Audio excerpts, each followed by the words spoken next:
Okay, in a few minutes, I'm going to be giving you all the opportunity to talk amongst yourself and start thinking outside the box, just how these lead people have been reporting back to you here. There's a lot of things that we can do, and there's goals that we need to set as people of our new congregational unit. And if we get those goals in our heads, in front of us, when the call process starts, that new pastor is going to know where we as a congregation stand. We as a congregation are going to know where we stand. What is important to us? What could be put on hold? What should we take off and do? So I invite you, there was a handout given to you that was in color. I invite you to take that out. It's going to give you a place to put notes from today's session. And I hope that you use that as we go along here in this next few minutes. There's also black and white. You will need that in just a few minutes. So if you want to get both of them out.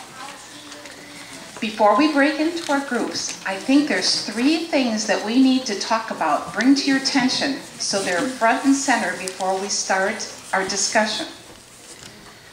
The first is that there cannot be any complacency. That's a big word. Does anybody want to give a shot on what complacency means to them?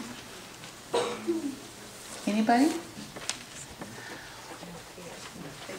Bev says you don't care. That's about it. I'm not good at putting words to definitions, so I looked it up in the dictionary.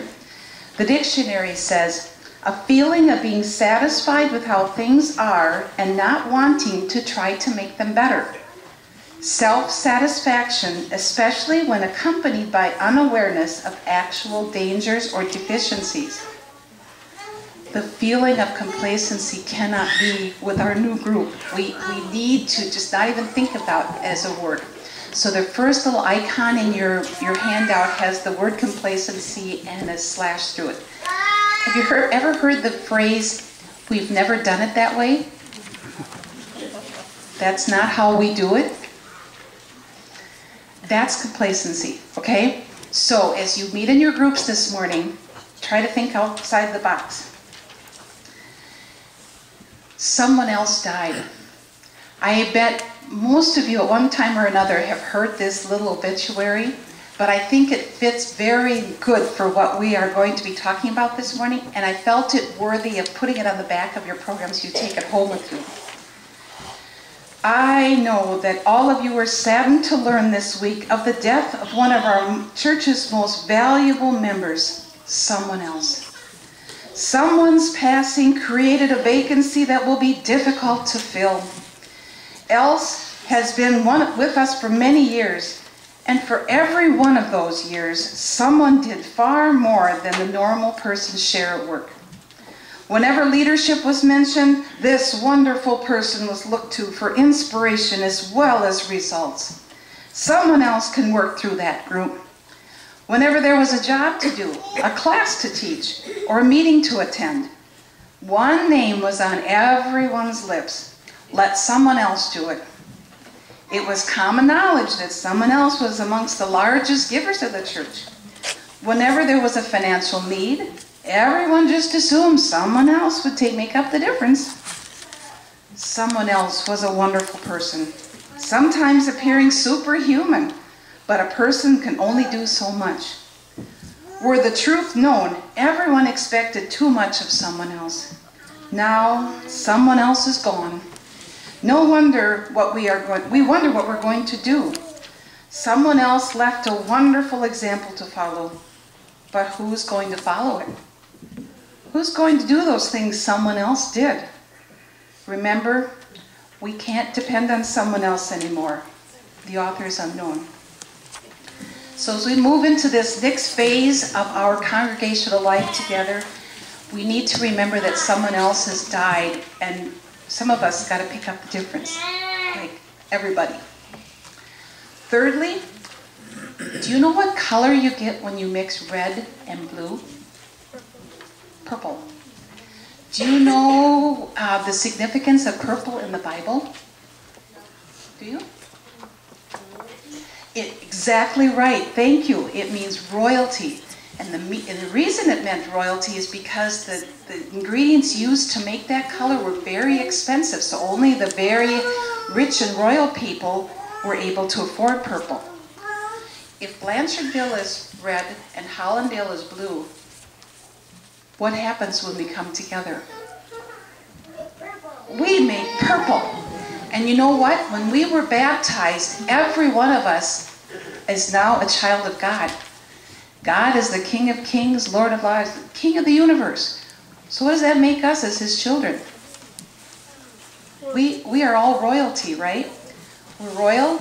We've got the red and blue going together to purple. You see the theme starting to happen here? Last fall, when it came time to make lefse up here at Hollandale, there were some of us that just invited ourselves and came up and made lefse up.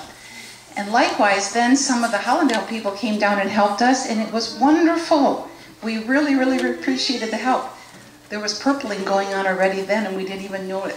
So it's coming, people. It's coming, and it's a very, very good thing. Okay, so I have one last audience participation thing for you to do. I'm gonna need 4 volunteers, and I want them to be adults this time.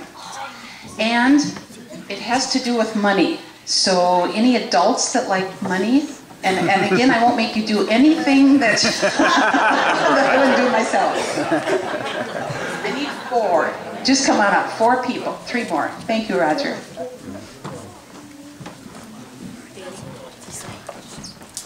Oh, I got rid of that. Oh.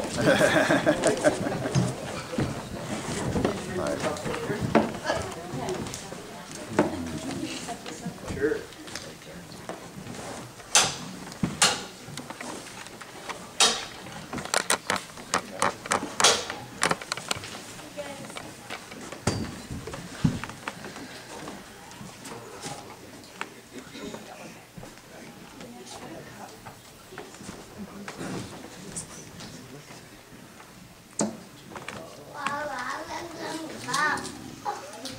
This is our budget for next year, right here.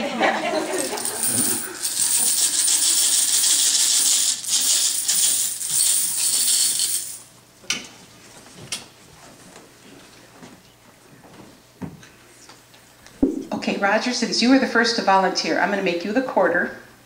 You're the dime, nickel, and penny.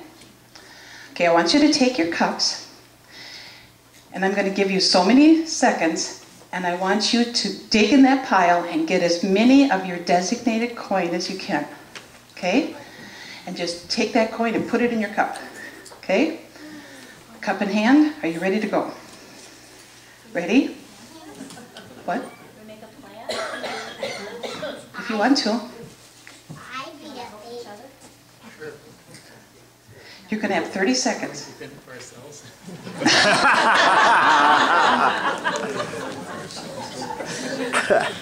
Okay, got the plan ready? All right, are you ready?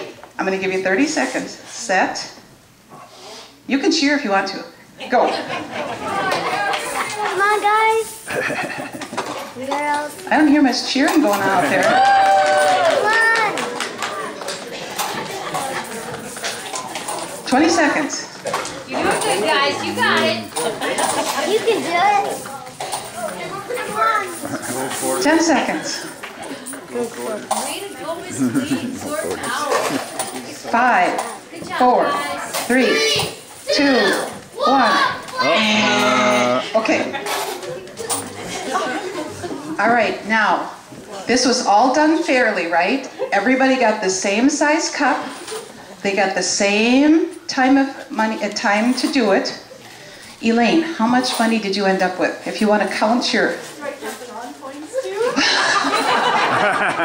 Sure.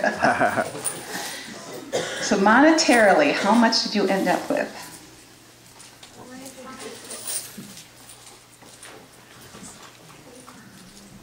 $27. 27 cents. Okay, Candy, how much did you end up with? $1.05. $1.05. Ooh, she must have worked harder. How many dimes did we end up with?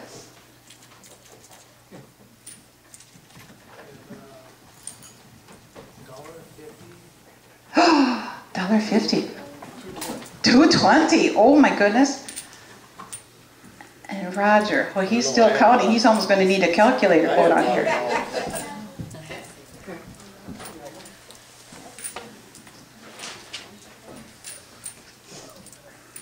1, 2, 3, 4, 5, 6.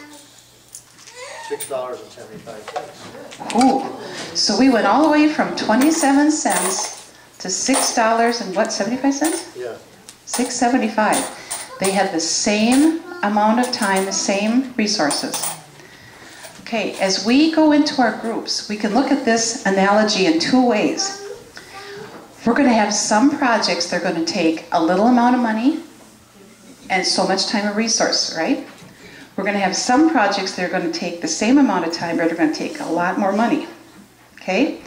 So when I break you into groups, be thinking of the pennies, nickels, dimes, and quarters. I'll give you more instructions in just a second here.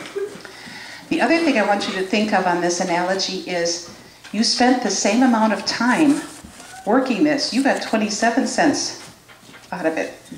You got $6.75. So as you're thinking through on your projects, think, oh, if I'm spending that much time, am I getting a lot out of it? Or should I maybe put my time here? Okay, do you see what I'm saying on that with the nickels, dimes, quarters, pennies? Okay, thank you. I appreciate your help. You don't get to keep them. Let's have a hand for our volunteer.